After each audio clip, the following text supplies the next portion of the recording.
it's great to be back in Louisville. This is always a tremendous event. Certainly we appreciate our opportunity to be involved in this. It's a great day, obviously, of golf, and then for us to be able to come in and visit with people afterwards and speak and be amongst the masses is always a good thing. So we're excited to be back.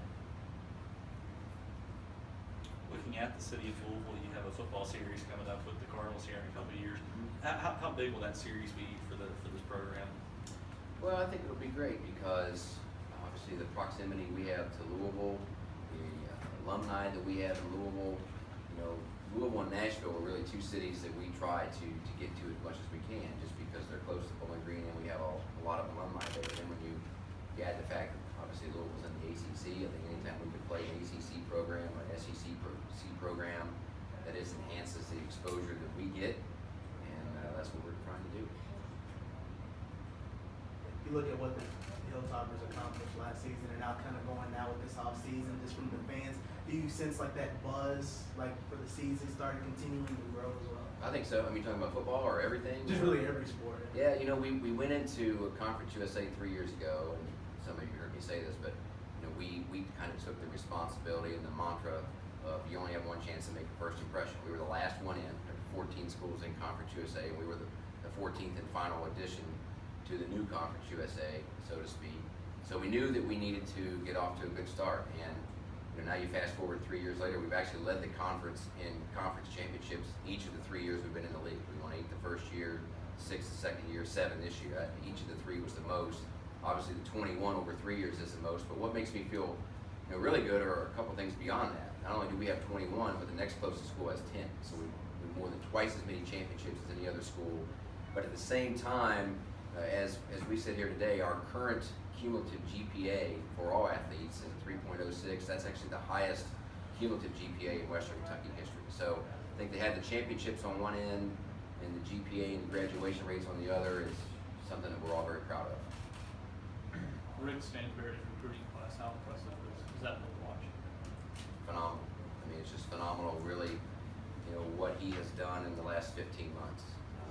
Because some of you know, and certainly I know, and certainly he knows what he inherited 15 months ago, and to take over our program when he did, when we had a 7-player roster, only 5 were healthy, only 3 had played the year before, and we literally had 0 scholarship guards. And that was in late March, so there weren't a lot of options out there. And for him to go about building things the way that he's done and just demand the accountability that he's demanded and the responsibility that I see our players taking, it's just incredible what he's done. And you just feel the excitement in Bowling Green. Obviously we have a great history in basketball, but most of it's not recent. And I think it's nice to have people thinking big again. And certainly I know he does with everything that he does. You've seen increased ticket sales in either sport, it's too early to tell. Well, we have. I mean, it was, football had grown a lot over the last few years. Basketball, unfortunately, last year was the lowest it had been since 1999, and it has definitely ticked up. And for that to be the case in June is a little bit, it's great to see. It's also a little bit unusual. Normally the basketball growth is a little bit more late summer, early fall, as you get closer to the season. So I think the atmosphere and the crowds in Diddle Arena this year will be what they should be, and certainly be better than what they have been. Touched on it a bit. What's the level of expectation for Stansbury's basketball team, and of course on the flip side of the football team with Braun and Sanford?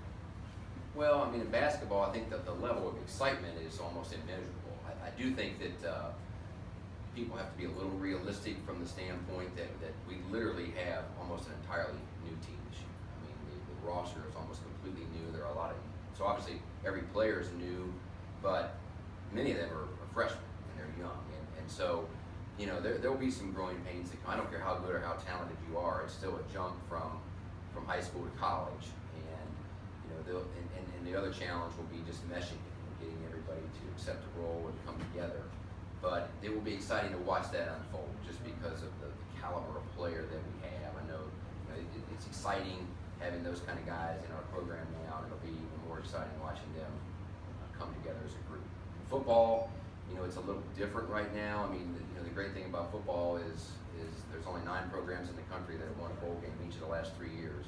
Western Kentucky's one of those. There's only 5 that have won an outright conference championship each of the last 2 years. Western Kentucky's one of those. So, we really, from the standpoint of bowl wins and conference championships, we're in the top 5 and 10% in the entire country in terms of what we have achieved. So that's a high level, obviously, to be at. But that's why I think Mike Sanford is such a good fit for the job, because we need somebody who's used to those expectations. And him being here in 2010, certainly he knows our program. He knew it.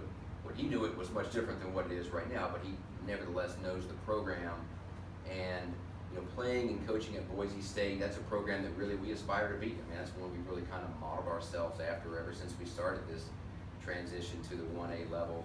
And so I think him being at Western Kentucky, playing and coaching at Boise, but then also being at Stanford, being at Notre Dame, he's coached in 3 Fiesta Bowls and 2 Rose Bowls, and you don't coach in bowl games like that if you don't have a high achievement that entire season. So he's used to where we are right now. Even though he's a first-time head coach, I think his experiences would suggest that he's been a head coach for a long time, and I think he's the perfect fit for our program, and certainly we're all excited about the direction we're headed. Anything else for Todd? Just real quick, Todd, Yes. of course, honoring Dr. Ransdale and his wife. What can you say about him, just working with him over these years? Well, it's gosh, I don't know where to start and where to stop. I mean, 20 years is really incredible. You don't really see that as much anymore, 20 years in one institution. And I think what's made he and Julie so unique is not only what has been accomplished during those 20 years. I mean, really our entire campus is almost either a new building or a renovated building. We completely transformed the campus. But from an athletic standpoint, just the genuine care that they had for athletics, and not just coming to sporting events and cheering and going home, but taking the time to get to know our coaches and get to know our athletes, has really been special, and I really can't thank them enough for all they've done. Thank you, Todd.